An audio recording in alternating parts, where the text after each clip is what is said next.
Salut à tous les passionnés voitures.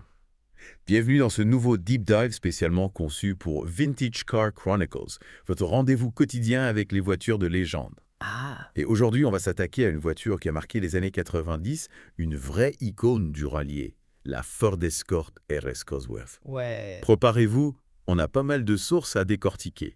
Des articles de Wikipédia, des essais de l'époque dénichés dans la presse spécialisée, et même le témoignage passionnant d'un ancien propriétaire. Hmm. On va explorer ensemble l'histoire de cette bête de course, son design, sa technologie, ses victoires, et ce qui en fait une voiture si recherchée aujourd'hui. Ah, la Ford Escort RS Cosworth. Une voiture emblématique d'une période incroyable pour le rallye, une période où les constructeurs se livraient une bataille sans merci pour la suprématie. Pour comprendre la naissance de cette voiture, il faut remonter au début des années 90. Ford, à l'époque, rencontrait pas mal de difficultés en rallye avec la Sierra Cosworth. Trop grande, trop lourde, elle manquait d'agilité face au Lancia Delta intégral qui dominait le championnat. Oui, et il faut ajouter que la Sierra ne générait de l'appui qu'à l'arrière, ce qui la rendait assez difficile à contrôler sur certaines surfaces. C'est vrai. C'est à ce moment-là que la FIA a décidé de changer les règles du jeu. Oui. En 1993, ils ont assoupli les règles d'homologation pour le groupe A, la catégorie reine du rallye.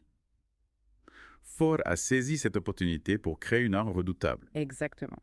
Mais au lieu de repartir de zéro, Ford a choisi une solution plutôt audacieuse. Ah ouais?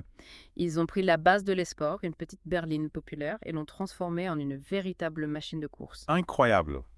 Imaginez le défi. Intégrer le moteur, la transmission et la suspension de la Sierra Cosworth, réputée pour sa puissance brute, dans une carrosserie plus petite et plus légère. C'était presque du Frankenstein automobile. Un vrai patchwork mécanique. Mais le résultat est là. Une voiture compacte, agile et incroyablement performante. Tout à fait. Mais j'imagine la tête des autres concurrents quand ils ont vu cette petite Escort se transformer en monstre de puissance. Ah oui, et ce qui est fascinant, c'est que cette greffe mécanique a donné naissance à une voiture au design unique. La RS Cosworth, avec ses ailes élargies, son long arrière monumental, ses prises d'air béantes, affichait une agressivité sans précédent. Ah oui, c'est Edron que de Balena. C'est Mythica. On l'adore ou on le déteste. Mais une chose est sûre, il ne laisse personne indifférent. C'est clair? Et puis, il faut rappeler que cet héron n'était pas juste là pour la beauté du geste. Non. Il avait un rôle bien précis, à gérer un maximum d'appui aérodynamique pour plaquer la voiture au sol à haute vitesse. Tout à fait. La RS Cosworth était une des premières voitures de série à être conçue avec une telle attention à l'aérodynamique. Elle générait de l'appui à la fois à l'avant et à l'arrière, ce qui lui donnait une stabilité incroyable en courbe et une tenue de route exceptionnelle. Et malgré son look de voiture de rallye, elle affichait un coefficient de traînée aérodynamique étonnamment bas pour l'époque. Ce qui est vraiment impressionnant, c'est que Ford a réussi à combiner cette performance brute avec un certain niveau de confort et de raffinement.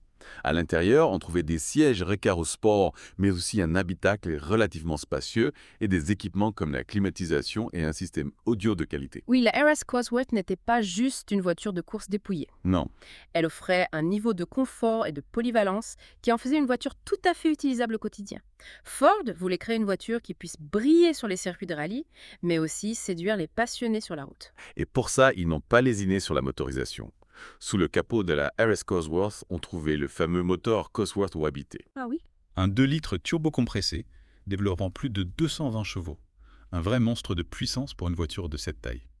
Ce moteur était une évolution du bloc qui équipait la Sierra Cosworth, mais il avait été retravaillé pour offrir encore plus de puissance et de couple. D'accord. La RS Cosworth pouvait abattre le 0 à 100 km/h en moins de 6 secondes et atteindre une vitesse de pointe de plus de 230 km/h, des performances exceptionnelles pour l'époque. C'est clair. Mais il y a un petit bémol, non ouais. Ce moteur était connu pour son turbo-lag assez prononcé, surtout sur les premiers modèles avec le gros turbo. Ah oui, le fameux turbo-lag. Ce temps de réponse du turbo qui pouvait surprendre, surtout à conduite sportive. Ford a d'ailleurs introduit plus tard un turbo plus petit pour améliorer la réactivité du moteur et le rendre plus agréable à utiliser au quotidien. Ah oui, c'est vrai. Et il ne faut pas oublier la transmission intégrale permanente, un élément essentiel des performances de la RS Cosworth. Absolument. Cette transmission intégrale couplée à un différentiel central qui répartissait le couple entre les roues avant et arrière permettait à la RS Cosworth d'exploiter toute sa puissance, même sur des surfaces glissantes. C'est ce qui lui donnait son avantage en rallye, sa capacité à passer la puissance au sol quelles que soient les conditions. Et c'est là qu'on touche vraiment à l'essence de la RS Cosworth. Une voiture conçue pour la compétition, mais aussi pour la route. Une dualité qui a séduit beaucoup de passionnés. Ouais, c'est ce qui la rend si spéciale. Elle était aussi à l'aise sur les Special Burly que sur les petites routes de campagne. Et malgré son caractère sportif, elle restait relativement facile à vivre au quotidien. Exactement. Et d'ailleurs, si on regarde son palmarès en rallye, Oui. on constate que la RS Cosworth n'a pas vraiment connu la domination absolue qu'on aurait pu attendre. Ah, pourtant. Elle a remporté 8 victoires en WRC entre 1983 et 1986, ce qui est honorable, mais loin du palmarès d'une Lancia Delta intégrale, par exemple. C'est vrai. Il y a eu des problèmes de fiabilité, des erreurs de stratégie de la part de Ford et bien sûr le terrible accident de François Delecourt en 1995 qui a privé l'équipe d'un potentiel titre mondial. Oui, c'est vrai. Malgré tout, la RS Cosworth a marqué l'histoire du rallye. Elle a offert des duels mémorables face au Toyota Celica, au Subaru Impreza et au Mitsubishi Lancer Evolution. Et puis, elle a permis à des pilotes comme Mickey Biasian et Carlos Sainz de briller sur la scène internationale. Ah ouais. Et son héritage se ressent encore aujourd'hui dans les sportifs Ford modernes.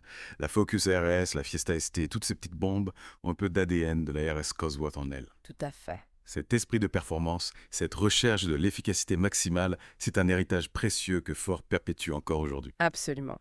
La RS Cosworth a vraiment marqué un tournant dans l'histoire des sportifs Ford.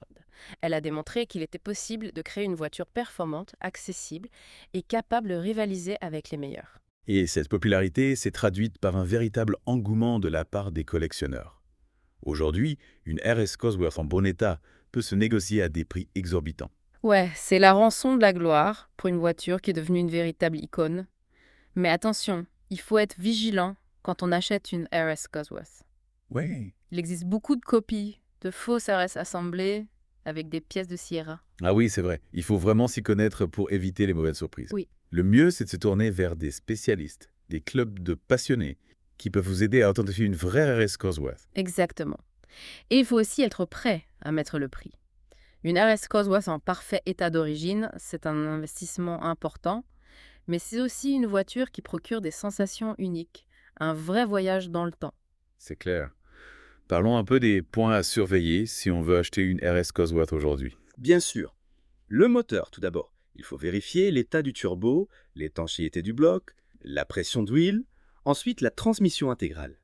Assurez-vous que les différentiels fonctionnent correctement et que les arbres de transmission ne présentent pas de jeu. Et la carrosserie, bien sûr. La rouille est l'ennemi numéro 1 de ces voitures. Il faut inspecter attentivement les passages de roues, les soubassements, les bas de caisse. Oui, n'oublions pas l'intérieur. Les sièges Recaro sont souvent usés, les plastiques peuvent être fragilisés par le temps. Et puis, il y a la question des modifications. Beaucoup de RS Cosworth ont été modifiés, il faut donc bien vérifier ce qui a été fait et si c'est du travail de professionnel. D'accord. Et pour finir, quelques anecdotes amusantes autour de la RS Cosworth. Saviez-vous qu'une version spéciale avait été créée pour Ladies Dimo? Ah oui, la fameuse Black aussi. Elle est Mosti. Une des 3 seules RS Turbo peintes en noir. Une voiture unique, digne d'une princesse. Incroyable. Il y a aussi l'histoire de cette équipe de rallye qui avait caché le système d'injection d'eau dans le coffre de sa voiture pour faire croire qu'il n'était pas installé et ainsi concourir en groupe N, la catégorie réservée aux voitures de série. Une petite tricherie qui leur a valu une exclusion. Ah oui.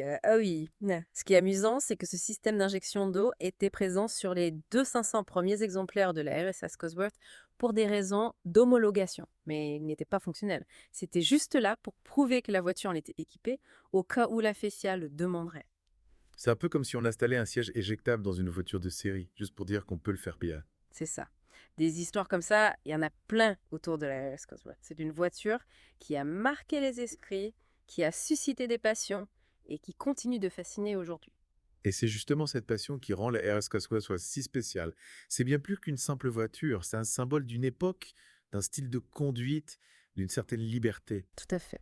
C'est une voiture qui représente vraiment l'esprit du rallye des années 90, avec son côté brut, sauvage, sans compromis. On est loin des sportifs aseptisés d'aujourd'hui. Et puis il y a ce design, cette caquelée si particulière, cet aileron monumental, ses ailes élargies, ce regard agressif. On la reconnaît au premier coup d'œil. Un design qui n'était pas juste là pour faire joli, chaque élément avait une fonction aérodynamique précise. La RS Cosworth était une des premières voitures de série à générer de l'appui à la fois à l'avant et à l'arrière. Ah ouais, et ça se traduisait par des performances de premier ordre. Plus de 230 km/h en vitesse de pointe, un 0 à 100 km abattu en moins de 6 secondes. Des chiffres qui donnent le vertige même aujourd'hui. Tout à fait. Et n'oublions pas la transmission intégrale, un atout majeur pour exploiter toute cette puissance. La RS Cosworth était redoutable sur tous les terrains, de l'asphalte sec au chemin de terre brute. C'était une voiture vraiment complète, capable de briller sur circuit comme en rallye, tout en restant utilisable au quotidien. Un véritable exploit pour l'époque.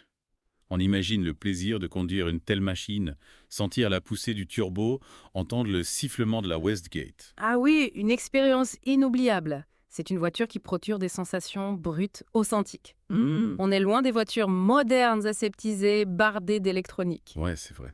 Malheureusement, les normes anti-pollution de plus en plus strictes ont eu raison de la RS Cosworth. Ouais, Sa production a pris fin en 1989, marquant la fin d'une époque. c'est sûr, c'est une période qui nous manque à tous, celle des voitures de rallye homologuées pour la route. Ouais. Des vraies bêtes de course qu'on pouvait croiser au coin de la rue. Ah oui, c'est clair.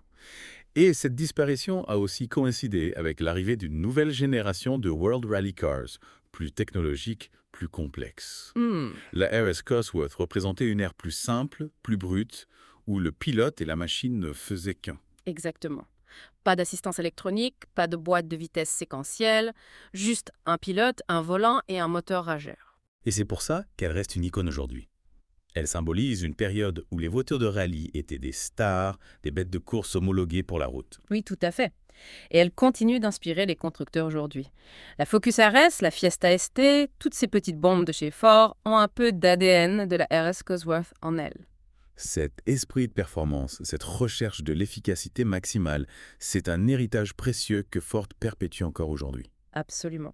Et c'est ce qui fait de la RS Cosworth une voiture intemporelle, une légende qui continuera de fasciner les passionnés pendant encore de nombreuses années. C'est clair. Alors si vous croisez une RS Cosworth sur la route, prenez le temps de l'admirer. Oui, C'est une voiture rare, une vraie pièce d'histoire automobile. et si vous avez la chance d'en conduire une, savourez chaque instant. C'est une expérience unique, un voyage dans le temps à bord d'une légende. Voilà qui conclut notre plongée dans l'univers fascinant de la Ford Escort RS Cosworth. Merci de nous avoir accompagnés dans cette aventure. On espère que vous avez apprécié ce deep dive spécialement concocté pour Vintage Car Chronicles. Et n'oubliez pas, Vintage Car Chronicles, c'est tous les jours. Restez à l'écoute pour d'autres explorations passionnantes dans le monde des voitures de collection.